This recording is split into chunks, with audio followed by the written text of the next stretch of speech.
Corte Suprema, hasta hace poco presidente de la segunda sala penal, es uno de los involucrados cuyos audios han causado más indignación en la ciudadanía por su forma de referirse al caso de una niña violada. Pero, como ustedes imaginarán, no es el único caso que tuvo en sus manos este terrible vocal supremo. En el siguiente reportaje, David Gómez hace un repaso de algunos de sus casos más emblemáticos. ¿Qué es lo que quiere? ¿Qué pretende? ¿La rebaja de la pena o la absolución? ¿Qué es lo que pide? El contenido de los audios publicados esta semana ha remecido el ambiente político y ha puesto los reflectores sobre la máxima instancia del sistema judicial peruano.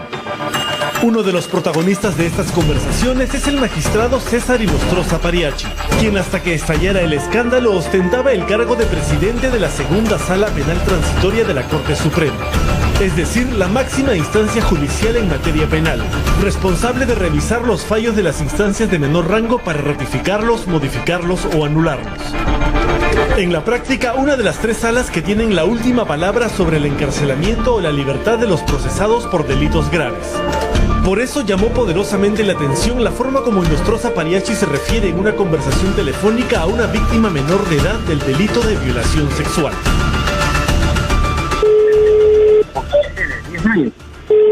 11 añitos, pero está desflorada. ¿Pero quién le ha hecho eso? Ya, yo voy a pedir expediente modelo, ¿ya? Ya. ¿Qué es lo que quieren? ¿Que le baje la pena o que lo declaren inocente? Declaraciones que de inmediato generaron sospechas sobre la manera como este magistrado de la Corte Suprema habría resuelto otros procesos por violación cuyas víctimas hubiesen estado por debajo de la edad legal para mantener relaciones sexuales. Es un proceso de violación. Eso es grave. Retiren al juez, que lo destituyan al juez. ¿Qué es esto, señores? ¿Estamos viviendo en un país salvaje? Como esta resolución de un caso de violación sexual cuya víctima tenía solo 13 años de edad. La menor relató que Mariano Faustino Guamaní Saldívar la violó en marzo del 2014 en un hostal y tras un proceso penal en el que quedó demostrada su culpabilidad, fue condenado a 30 años de cárcel. Pero apeló y su caso cayó en manos de la sala presidida por Inostroza Pariachi. La menor inicialmente indica que tuvo relaciones sexuales con violencia, o sea, no dando su voluntad, sino contra su voluntad. Y en un segundo y tercer momento ya sí ella habría aceptado tener relaciones sexuales con este sujeto. Entonces lo primero que hace la sala es descartar que hubo violencia en una primera oportunidad. Pero no solo eso. Inostroza Pariachi argumenta que el acusado incurrió en un error de tipo. Es decir, que en todo momento pensó que la menor tenía más edad, porque ella le dijo el primer día que se encontraron que tenía 14 años, pero que cuando habían conversado por Facebook, esta le había dicho que tenía 15. Y porque además la menor le hablaba como una persona adulta. E Inostroza Pariachi se basa en la versión del procesado para finalmente absolverlo y ordenar su libertad. Es una garantía constitucional para cualquier ciudadano. La Constitución habla de presunción de inocencia y la duda favorece al reo.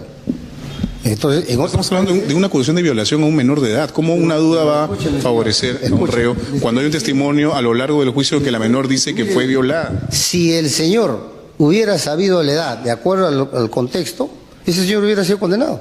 También es curioso que se hayan basado en lo dicho por el imputado y que no se haya valorado del todo la pericia médico oficial, ¿no? Donde se dice que la fisonomía de la menor encajaba plenamente o se correspondía plenamente con una niña de 13 años. Y también lo que dice la madre de la menor respecto a que en verdad su hija aparentaba tener una edad menor que la que tenía, o sea, incluso menor a los 13 años, ¿no? La sala solo valora la palabra de él. Sí, la sala solo valora la palabra de él y no hace mayor hincapié respecto a estos otros dos elementos o indicios probatorios.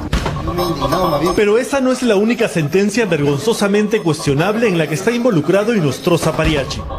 La sala que integraba a este magistrado absolvió a Elsa Juno Wilca del delito de trata de personas de una menor de edad. La adolescente de 14 años había sido captada con engaños y trasladada hasta la tierra de nadie donde impera la minería ilegal de Madre de Dios, conocida como La Pampa. La menor fue rescatada cuando cumplía labores de dama de compañía en un prostíbulo. Ellas son asignadas o a veces son escogidas por los propios clientes, ¿no?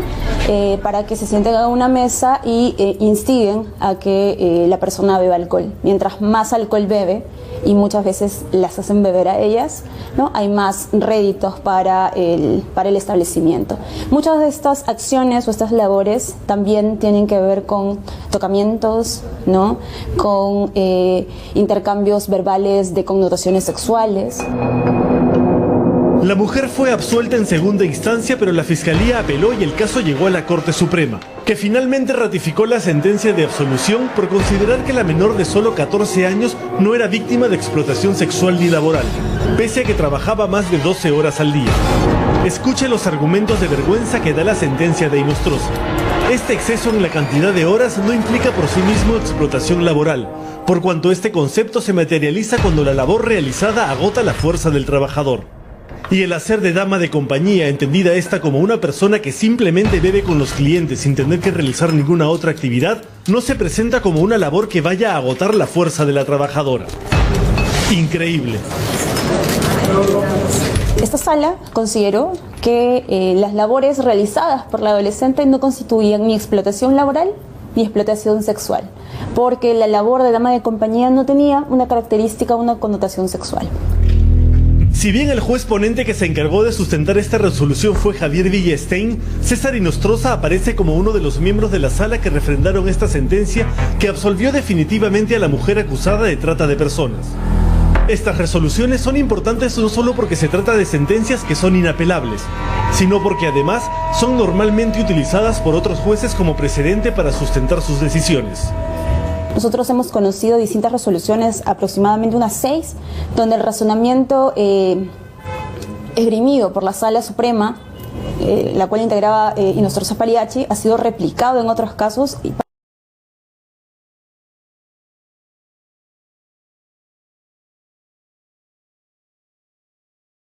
Y Arlet tenía razones para pensar que si su caso seguía viéndose en Ayacucho, su agresor sería absuelto una vez más.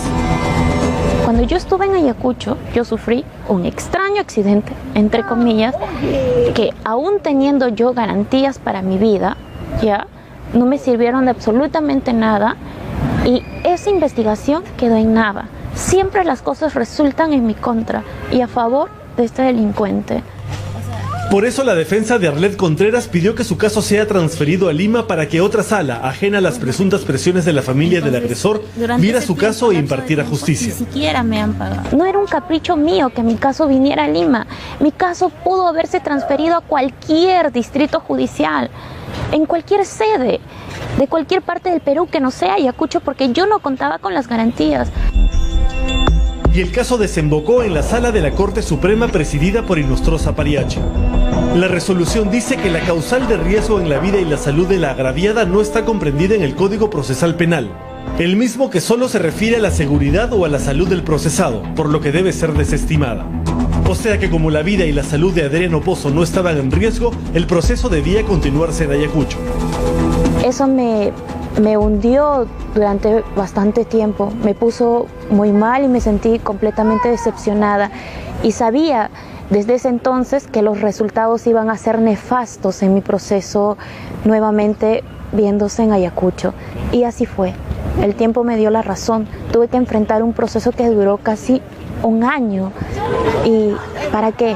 Para que exculpen a Adriano Pozo, para que lo limpien y me atribuyan algún tipo de responsabilidad penal a mí, para que tomen represalias contra mí. Y esto solamente reafirma lo que yo siempre he mencionado, de que en el Perú hay corrupción, hay operadores de justicia que se prestan para ese tipo de situaciones. No serán todos, pero son muchos, y esos muchos nos hacen mucho daño.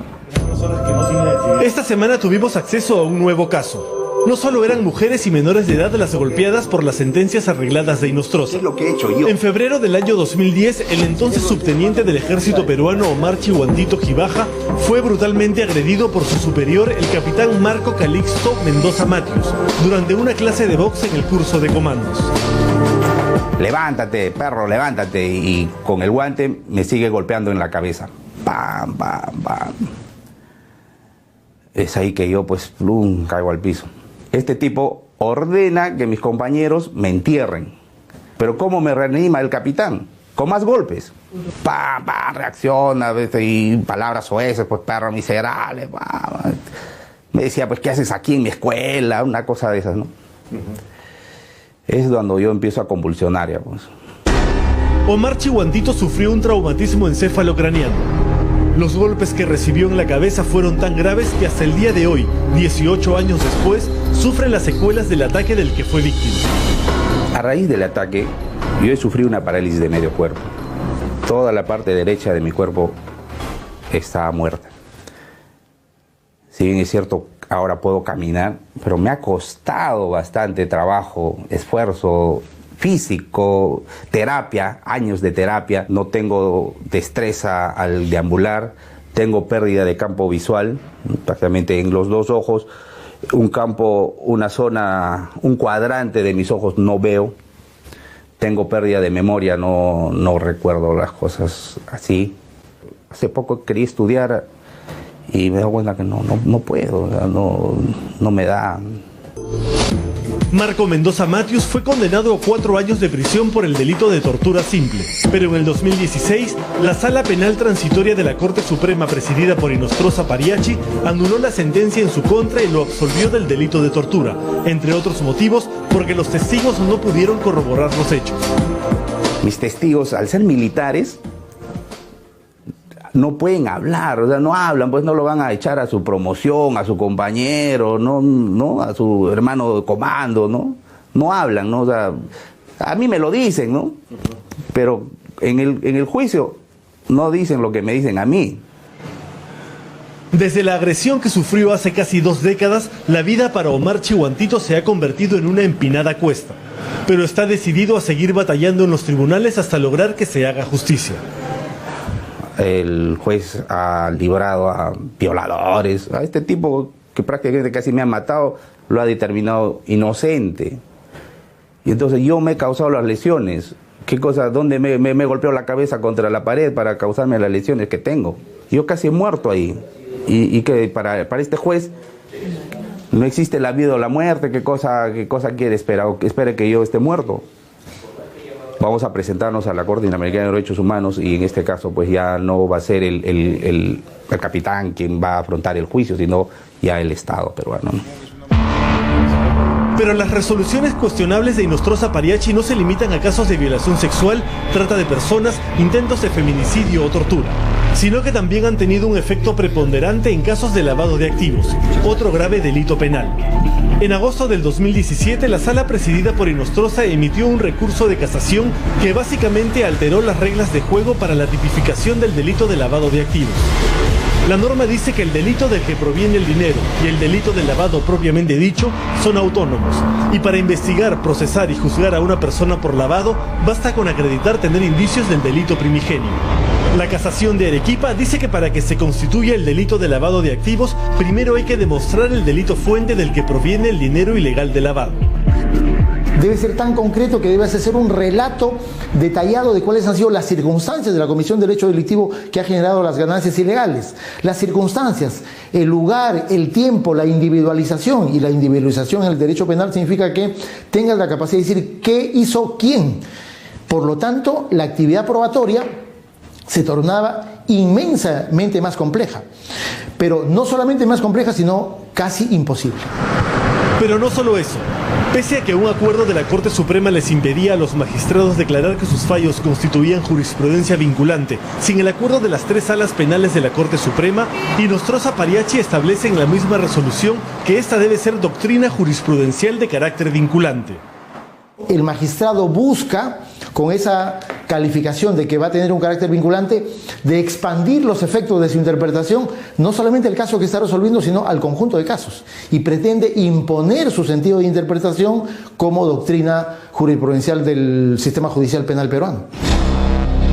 Y coincidentemente existía un caso en investigación para el que esta casación se convertía en una oportunidad. El excongresista, financista y exsecretario general de Fuerza Popular Joaquín Ramírez era investigado desde diciembre del 2014 precisamente por lavado de activos, tras descubrírsele un importante desbalance patrimonial. Solo una semana después de que se le abrió investigación por este delito, un supuesto empleado suyo denunció la pérdida de documentos de 10 de sus empresas. Un hecho que complicaba mucho la indagación sobre el origen de su fortuna. Y gracias a la casación de Inostroza, la defensa de Ramírez pidió que se archivara su caso.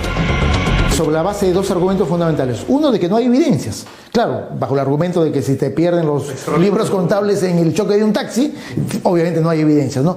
Y segundo, dicen que se apoya en la jurisprudencia 92-2017. Ahora, esto ocurre todo, yo diría de una manera, pero violenta en el tiempo, porque la sentencia casatoria sale el 8 de agosto y el 22 de septiembre, 5 semanas después, ¿no es cierto? Más o menos ese es el tiempo, la fiscal Sara Vidal archiva la investigación de lavado de activos contra Joaquín Ramírez y Keiko Fujimori. La casación de Inostroza se convirtió en un obstáculo para la formulación de procesos de lavado de activos a tal punto que 2 meses después, el 11 de febrero del 2017, la Corte Suprema en pleno, a través de una sentencia plenaria, dejó sin efecto el carácter vinculante de la casación que permitió archivar la investigación contra Ramírez. Hacia el 6 de noviembre sale la disposición de la Tercera Fiscalía Superior de Lavado de Activos declarando la nulidad de la resolución de septiembre que beneficiaba a Ramírez y a Keiko Fujimori. Es un poco, puso, como se dice, el piso en las condiciones que tenía hasta el mes de septiembre, pero sí existió un gravísimo riesgo de que el caso hubiese quedado en la absoluta impunidad tras la decisión de la fiscal Sara Vidal. Soy un juez de carrera, un juez que tiene más de 30 años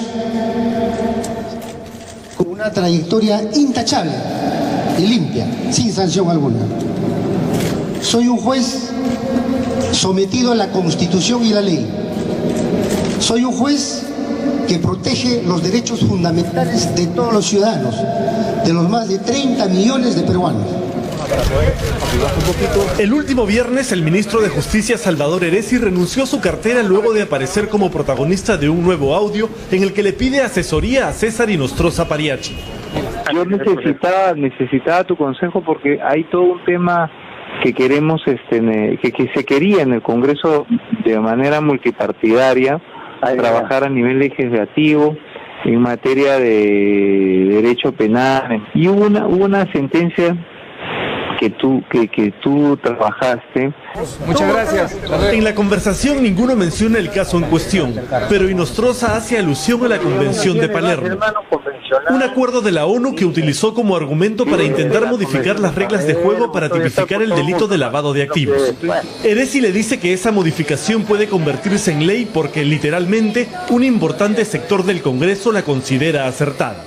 Hubo una sentencia que tú trabajaste, hubo un sector muy importante del Congreso que la consideraba acertada, ¿no? Estas son solo algunas de las resoluciones firmadas por el todavía juez César Inostroza Pariachi. La Defensoría del Pueblo está exigiendo la revisión de todas las sentencias del juez Inostroza en materia de delitos sexuales contra menores de edad, pues mediante cuestionables criterios de interpretación se habría favorecido a los agresores. Pero como hemos visto en esta nota, esta sala no solo habría fallado de manera irregular en casos de delitos sexuales, una situación particularmente grave considerando que la Corte Suprema sienta jurisprudencia y puede multiplicar la impunidad.